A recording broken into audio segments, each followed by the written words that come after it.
Hai, gue Citra, balik lagi sama gue. Apa kabar kalian semua? Semoga masa quarantine ini segera berakhir, ya supaya kita bisa menikmati dunia kita seperti biasanya. Oke, sebelumnya buat kalian yang ingin berbagi cerita, kalian bisa banget DM gue di Instagram. Username-nya gue taruh di description box. Tentang privasi cerita kalian, buat kalian yang gak mau di-mention, nanti bisa gue samarin, so jangan khawatir.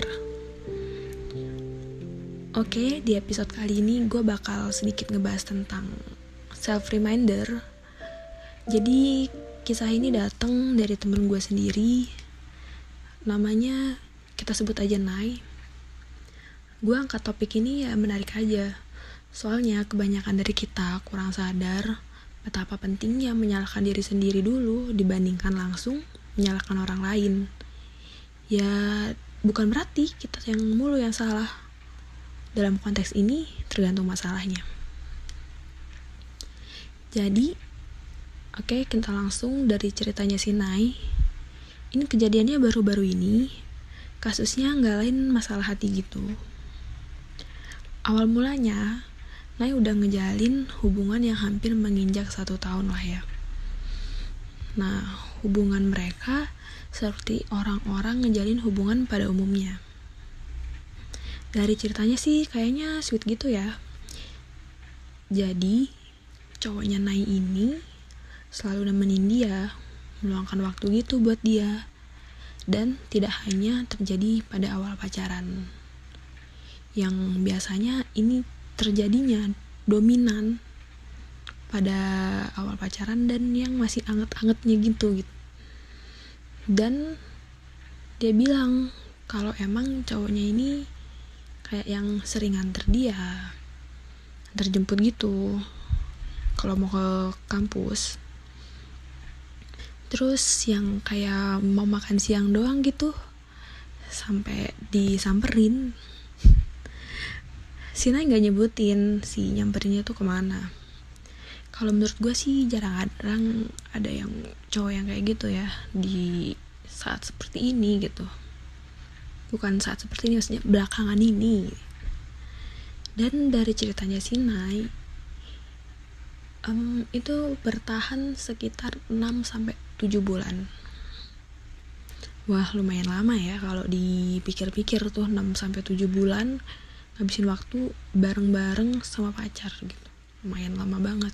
Apalagi yang kayak nganter jemput mulu, sering nganter lah, sering jemput, makan siang bareng. Wah, hebat itu. Mungkin ini cuma beberapa serpihan kisah mereka yang disebutin sama Nai. Ada banyak lagi tapi yang gak disebutin lah ya. Oke. Singkat cerita, orang tua mereka kayak yang udah sama-sama tahu hubungan mereka. Jadi gak ditutup-tutupin gitu. Even karena sering ngabisin waktu bareng, dan mereka juga masuk di sebuah universitas yang sama di sebuah daerah di Pulau Jawa. Si Nainya nih tinggal sama orang tuanya gitu. Sedangkan cowoknya ngekos gitu. Gak enak sih kalau kita bakal mention cowoknya mulu gitu. Jadi gue bakal sebut dia Adi. Oke, si Adi lah ya. Karena posisinya si Adi ini ngekos berjauhan gitu kan sama orang tuanya.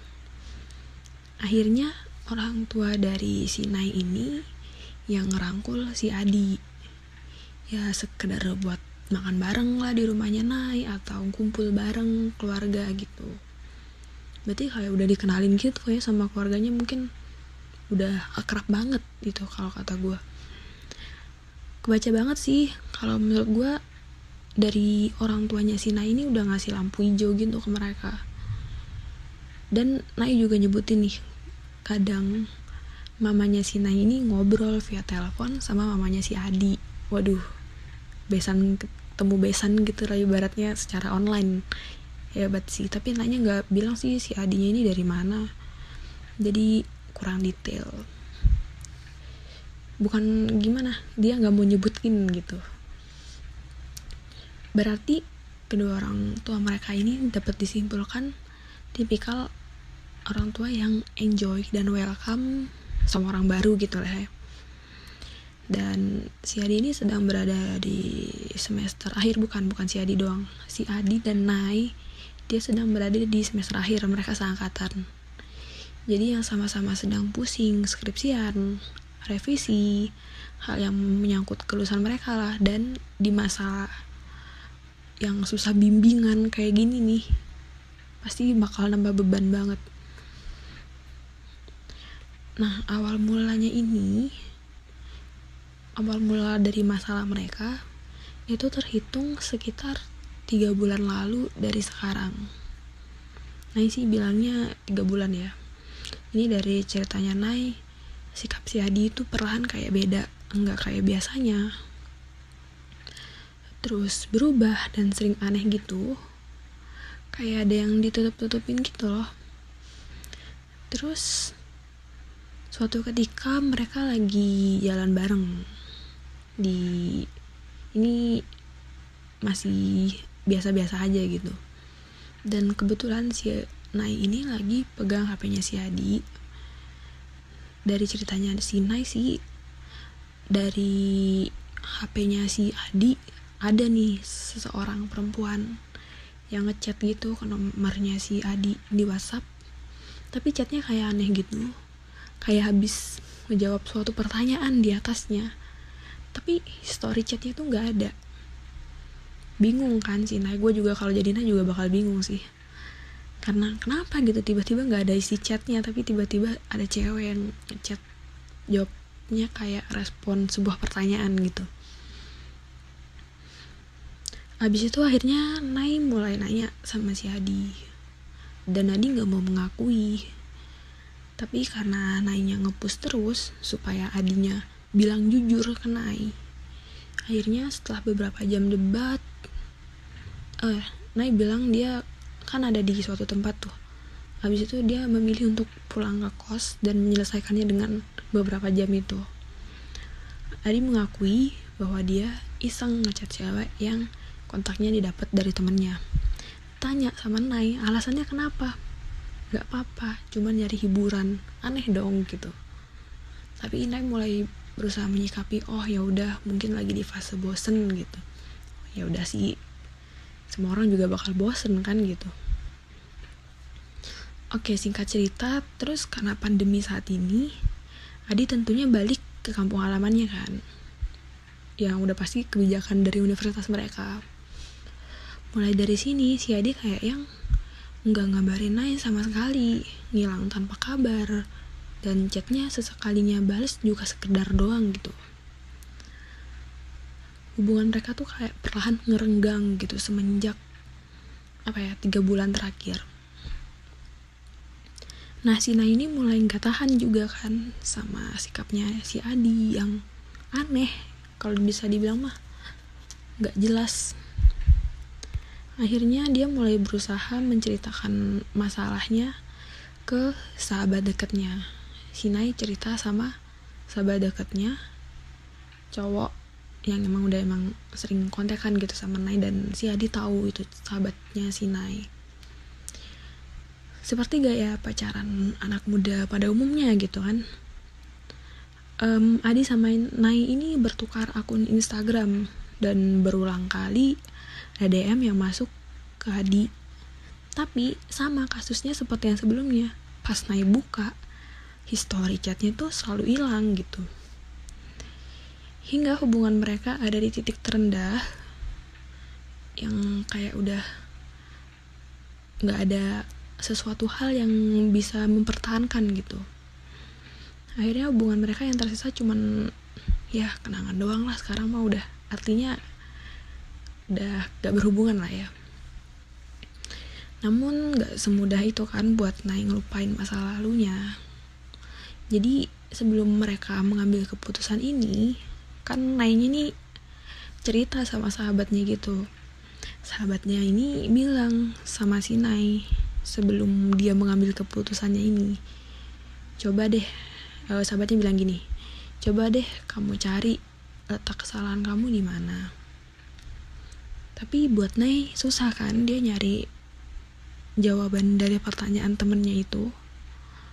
Dan setelah berhari-hari dia mencoba mencari, jawabannya itu, dan Nay nggak bisa menemukan gitu, karena beberapa dikatakan sama Nay ini dia bukan debat sih, berantem sama Adi itu hampir semingguan gitu, nggak kelar-kelar sebelum mereka mengambil keputusan untuk mengakhiri hubungannya. Hingga saat ini hubungan mereka kan udah gak ada apa-apa ya, dan hampir sebulanan mereka putus. Nah, terkadang masih memperhatikan Adi di via sosial medianya gitu, di Instagram ataupun di Facebooknya, dan ternyata Nay menemukan jawaban gitu dari pertanyaan sahabatnya yang Nay tanya ini tuh.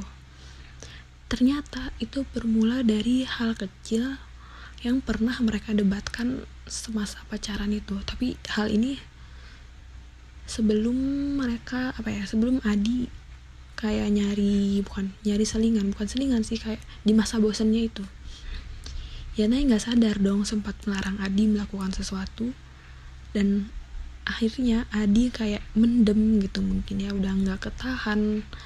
Akhirnya efek sampingnya dia berusaha mencari sesuatu hal yang baru, dan sekarang Adi melakukan hal tersebut semenjak dia sudah mengakhiri hubungannya sama si Nay gitu.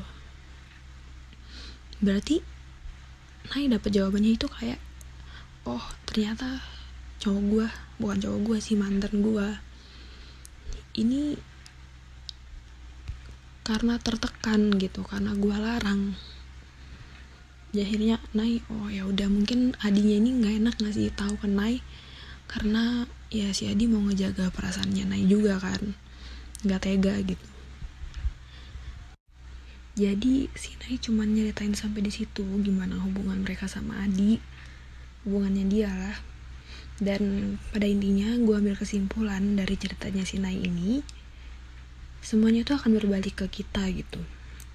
Perlakuan seseorang akan tergantung dari cara kita memperlakukan orang itu.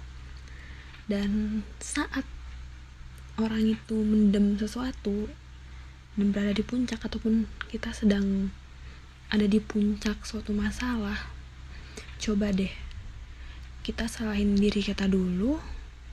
Tapi hal itu bukan berarti selalu kamu yang salah.